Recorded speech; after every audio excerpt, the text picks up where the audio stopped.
si fiican u eg halkan waxa ka baxaya holac iyo waliba uura aad u sareysa waa isha dhaqaalaha mid kamida wadamada Carbeed oo maanta weerar lagu qaaday wadanka isu tagay Imaaraadka Carabta waxa uu wajahay duqeyn saameyn istiraatiiji ah abuuri doonta oo dhaqaalaha wadankaasi taabanaysa halkan waa xarunta quwadda korontada nuclearka laga dhaliyo ee wadankaasi baraka ayaa lagu magacaabaa dawladda isu taga Imaaraadka ayaa weerar kala kulantay dhinaca Jamhuuriyadda Islaamiga ee Iran marka la fiiriyo dhacdadan iyo waliba sida qorshahan uu u soconayo ma lagu tilmaami karaa in dawladda Iran ay bilowdaba in ay curyaamiso dhaqaalaha wadamada Khaliijka si Mareykanka loo tuso dhibaato adag inay dhici karayso ka hor inta aanu bilaaban dagaalka Washington ay qalqaalinayso ninkan aad aragtaan Maxamed bin Saayid ayaa lagu magacaabaa noloshii ugu adkayd ee hogaamineed ayuu ku wajahayaa wadankiisa isagoo dhibaatooyinka lagu hiiso ku doontay sida ay tilmaamayaan ninkan kale aad aragtaana waa Rafael Grossi hogaamiyaha ama agaasimaha guud ee hay'adda atomikada adduunka war ayuu ka soo saaray shucaaca laga baqayo xaruntan inay sii dayso oo xitaa marka laga yimaado saameynta dhaqaalaha abuuraysa midda nolosha iyo saameynta caafimaadka ee gobolka Khaliijka warban ka siiraya dhacdadan oo lagu tilmaamayo mid kamida weeraradii ugu masiibaysnaa ee Imaaraadku ay la kulmeen tan iyo markii dagaalka gobolka Bariga Dhexe uu dib u bilaabmay halkan nolosha ayaa caadi u socota dadku waxay ku jiraan howlahooda caadiga ah suuqyaduna waa camiran yihiin waa magaalada Tehran ee caasimadda wadanka Iran iyana waxa laga baqayaa dhibaatooyin adag maalmaha soo socda inay la kulanto dawladda Mareykanka ayaa la qorsheynayaa in ay abaabulayso mid kamida weeraradii ugu adkaa ee lagu qaadayo wadankan halkan soo eeg waa ra'iisul wasaaraha Israa'iil Netanyahu oo isna la kulmaya golahiisa wasiirada waliba golaha loo yaqaan kuwa kooban ee amniga iyo dagaalada jaangooya go'aanadii ugu dambeeyay ee talooyinkii ugu dambeeyay ayuu ku jiraa iyadoo ujeedadu ay tahay isbedel la dhici karaya soo laaba mar kale ciidamadan sidoo kale wad aragtaa iyana waa diyaarsan yihiin waa kuwa Jamhuuriyadda Islaamiga ah ee Iran waxa ay soo saareen hadal ay leeyihiin isbedel la dhici doona jawaabta ka dhalan doontana cidda wax ka heshayaanay waxba naga siin haddaba markaad isu geyso weeraradan bilowga ah dooda Trump uu miiska soo saaraya ee ku aadan bilaabida dagaalada military diyaar garowga wadanka Iran iyo kulamada istabajooga ee Israa'iil iyo qasaaraha Carabta ku bilowday xaggee gobolka Bariga Dhexe u socda maanta xaggee soo xal ku hoyday caawana xaggee u hoyan doona intaas ayaan rabaa inaan isugu ka xiro barnaamijkan iyo waliba dhacdooyinka diblomaasiyadda ee ku hoos jira halkan naga daawanaysaan waa channelka Barrow Show waa 17 bisha May sanadka 2026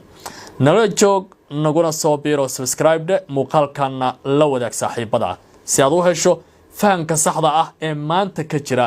gobolka Bariga Dhexe soo dhawaada ma doonaysaa inaad Masar u tagto adeega caafimaad dalxiis waxbarasho iyo deegaan shirkadda Deeqsan Visa Group ayaa diyaar kula ah inay ka caawiso inay ku soo saarto fiisaha haddii aad wadato baasaboorada dalalka Soomaaliya Kenya Djibouti iyo Yemen shirkaddu waxay kugu xiraysaa dhakhtar ku sameynaysaa turjumaad ku kireynaysaa guryaha iyadoo ka qaadaysa khidmo yar fadlan la xiriir wixii faahfaahina nambarada shaashada ka muuqda maanta ninkan aad aragtaan ee lagu magacaabo Maxamed bin Saayid warkiisu ma cadda oo hintiisuna ma madooba sababta waxay tahay waxa la duqeeyay oo diyaarad iswada ay ku dhacday xarunta lagu magacaabo Baraka oo ku taala halka loo yaqaan Al-Dhafra oo ah xarunta quwadda korontada laga dhaliyo nuclearka ee wadanka isu taga Imaaraadka Carabta weerarkan waxa loo badinayaa oo dawladda Imaaraadkuna ay ku eedeeyeen inay ka dambeeyeen Jamhuuriyadda Islaamiga ah ee Iran kadib markii la sheegay in dagaal bilow ah oo gobolka Bariga Dhexe ku soo socda ayaa dawladani waxay la kulmaysaa mid kamida qasaarihii ugu xoogganaa war ka soo baxay ila kala madax bannaan oo warbaahinta gobolka waxay qorayaan goobtan in laga baqdin qabo inay sii dayso shucaac waxa laga raray eriyadaasi ama goobta ay ku taalo dadka ku dhow iyo waliba xarumaha rayidka sabab la xiriira si looga badbaadiyo caafimaadkooda maadaama laga yaabo shucaac badan inay sii dayso xaruntan oo kamid ah ilaha dhaqaalaha ugu weyn ee wadankaasi isu tagay Imaaraadka Carabta uu ku tirsan yahay waa mid kamid ah weerarada istiraatiijiga ah ee dawladda Iran ay la fiirsatay wadanka isu tagay Imaaraadka weerarkan waxa uu ku soo aadaya iyadoo dhawaan wasiirka amuraha dibadda ee wadanka Iran Dr. Abbas Araghchi shirka dhawaan lagu soo gabagabeeyay magaalada New Delhi ee wadanka Hindiya ee wadamada Mareykanka ka aragtida ah ee BRICS ay isugu yimaadeen uu ka sheegay in ay ka war heleen duqeymihii lagu qaaday wadankooda in dalka isu tagay Imaaraadkuna ay qayb ka ahaayeen sidaas darteed aanu jirin sabab xushmad iyo ixtiraam ay ku heli karaan dal isagaba ku soo weeraraya waa hal diyaarad ama laba diyaarad aan iraahday sida Imaaraadku ay tilmaameen oo geystay mid kamid ah qasaarihii ugu cuslaa ee wadankaasi soo gaaray dib aan ku celiyo mar kale meeshan waxa lagu magacaabaa Al Fujairah waa xarunta wax soo saarka saliidda ugu muhiimsan wadankan isu tagay Imaaraadka iyana dhawaan ayaa diyaarada iswada lagu duqeeyay holac baa ka baxay qeyc baa cirka isku shareeray waxa la isku dayay in wax laga qabto qasaaro aadanaha la xiriirana waa jiray oo dhimasho iyo dhaawac ayaa halkan ka dhashay sida Imaaraadka afkiisaba uu horay ugu qirtay hadda marka dawladda Jamhuuriyadda Islaamiga Iran waxa u muuqataaba inaanay dagaalka joojin oo halkoodii ay ka sii wadeen hadalkan ama ficilkan waxa uu jawaab u yahay markii qaar kamid ah wargeysyada Mareykanku ay soo bandhigeen xogo tilmaamayay in dawladda aan iraahday isu tagay Imaaraadka ay Qatar iyo dalkan la yiraahdo Sacuudiga ku qalqaalisay inay qayb ka noqdaan weerarada lagu qaadayo wadanka Iran hasaate Iran oo arintaas u toogaysa durbaba waxay bilowdeen naafaynta ilaha dhaqaalaha wax soo saarka iyo nolosha wadanka isu tagay Imaaraadka Carabta haddaba su'aal baa taagan arintan la xiriirta maadaama Imaaraadku ay tahay taabica ugu wanaagsan ee daba socda wadamada Mareykanka iyo nidaamka Israel iyada darteed dagaal ma loo gali karaa oo ma loo aari karaa mase looga jawaabi karaa duqeymaha Iran ay sameynayso in dhinaca kale ay la kulmaan jawaab celintaasi u dhiganta si kale u dhig dawladda Mareykanka iyo waliba Israel wali xitaa waxa muuqata duqeymihii ay la kulmayeen wadankan isu tagay Imaaraadku inaanay maalinna ka hadal oo aanay sheegin in tacadiyadan ku dhacaya duqeymahan iyo cadaadiska wadankan saaran aanay xitaa ka soo qorin warbixin laba sadara oo ay ku leeyahay waa ka xunnahay aan dhinac kale ku geeyo ninkan odaga ah waxa lagu magacaabaa General Abdel Fattah al-Sisi warbaahinta Masar gaar ahaan janaalka al-Ikhbaariya oo la yiraahdo waxa uu ku dhow yahay hay'adda muqaabaraadka ee wadanka Masar iyo idaacadda BBC-da qaybta Carabiga iyo warbaahin kaleba waxa ay soo bandhigayeen ciidamo gaar ah oo elite ah ama si gaar ah u tababaran oo carbisan waliba cutub diyaaradaha ku duula iyo kuwa difaaca ka shaqeeyaba in la geeyo wadanka isu taga Imaaraadka si ay u difaacaan wadankan Imaaraadka oo ay uga hortagaan weerarada ka imaanaya Iran haddaba ma tahli waayeen inay ka jawaabaan arintan si kala u fasir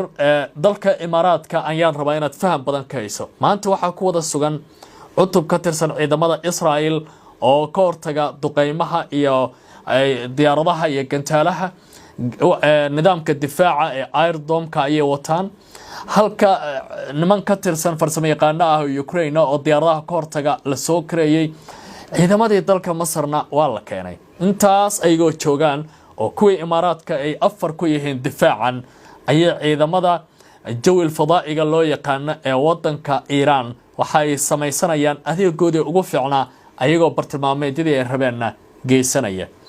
Maxamed bin Said ma gaaray xilligii uu ku tusaale qaadan lahaa waxa dhacaya ee wadankiisa uu ka badbaadi lahaa qasaarooyinkan isdaba joog ah si ka duwan wadamada kale ee Carabta hadii ay Qatar noqon lahayd Sacuudiga iyo kuwa kale maadaama si ka duwan ee wadamadan Carabta isaga loo garaacayo maxaa halkan yaala Imaaraadku waxa uu rabaa quwadda Carabta ee qaliijka inuu isaga qaato bedelkii Sacuudiga uu noqon lahaa halka la daba socdo sidaa darteed waxa uu sameeynayaa wax kasta oo reer galbeedka iyo Israa'iil ku soo jeedanayo laakiin taa bedelkeeda waxa uu kala kulmayaa qasaaro xoogan haddaba su'aal baa taagan ilaa inta ay shacabku wadanka isu taga Imaaraadka ay u dul qaadanayaan waxaan dhacaya su'aashaas adiga ayaan ku daayaa jawaabteeda aan meel kale ku raro halkan aad aragtaan waxa ka soconaya nolol qurux badan dhaqdhaqaaqa dadka waa caadi ganacsiga si toos ah ayuu u socdaa laakiin dareen ayaa lagu joogaa oo mar walba waxa la fili karaa inay dhibaatooyin ka dhacaan halkan sida telefishinka Al Jazeera warbixin taxliiliya uu daabacay uu ku tilmaamayo waxa laga cabsanayaa in ciidamada Mareykanka iyo kuwa Israa'iil wada jira saacadaha soo socda ay duqeymo ka sameyn doonaan waliba magaalada istiraatiijiga ee Isfahan ayaa waxay tahay meesha indhaha caalamka ay ku fooraraan maadaama Trump iyo Israa'iilba ay doonayaan ciidamadooda inay lug ku galaan uraniumka halkaas lagu keediyana ay soo qaadaan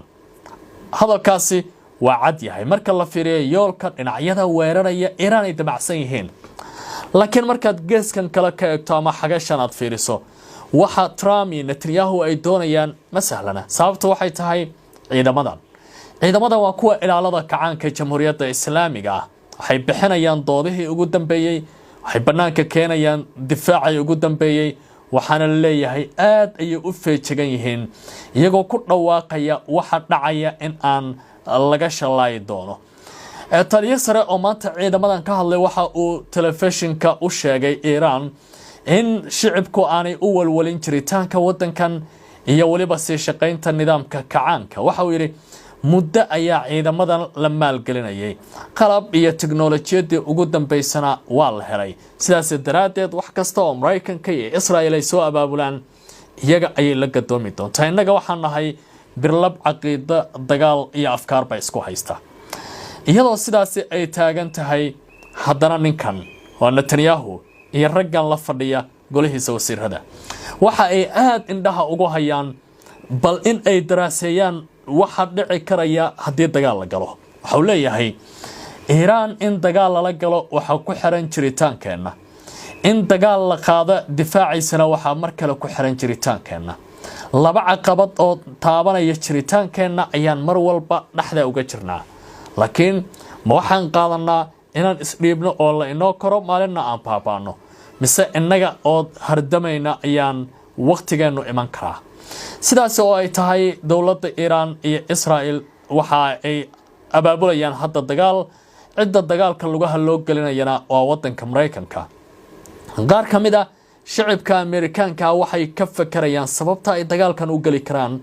isla markaana Iran oo aad uga fog iyadoo aan mushkilad ku ahayn waxa loogu abuurayo mushkilad xoog leh waxa la eegayaa goorta iman doonto duufaanta deganaanta ka horeysa taasoo Trump xalay ku soo qoray bartiisa Truth Social mustaqbalka gobolka dhexe ma cadda mana madooba waa wadan ama waa gobol tilaabo kasta oo dagaal ay ka dhici karaan iyadoo gadaal ay fadhiyaan dhinaca Imaaraadka oo kaartooyinka qolal mugdi ay ku soo qorayaan Xi Jinping iyo sidoo kale hogaamiyaha Ruushka Vladimir Putin taasoo Iran kaartooyinka ugu dambaysa lala wadaagayo waa dagaal ka ballaaran hal dal waa dagaalka is aragga quwadaha waaweyn iyo dagaalka dhiigbaxa ka hor dagaalka weyn kaas oo qubaradu ay ku tilmaamayaan waa bilowga hore ee dagaal saddexaad oo adduunka ka dhaca oo waliba noqon doona dagaalka nuclearka oo loo yaqaano masiibada dunida iyo baabaa aadanaha soo dhawaada khiyaarta nala socota ee qaybtan intaas ayaan ku hakinayaa si aad macluumaad taxliil iyo tafaasiil kale oo dheeraad aad u heshaan ku soo biira channelka Barrow Show iyo kan Cabdilcasiis Barrow iyo barta Facebook ee Cabdilcasiis Barrow oo dhammaan aad ka heli karto xogaha ugu dambeeyay ee gobolka Bariga Dhexe iyo taxliilinta caalamka soo dhawaada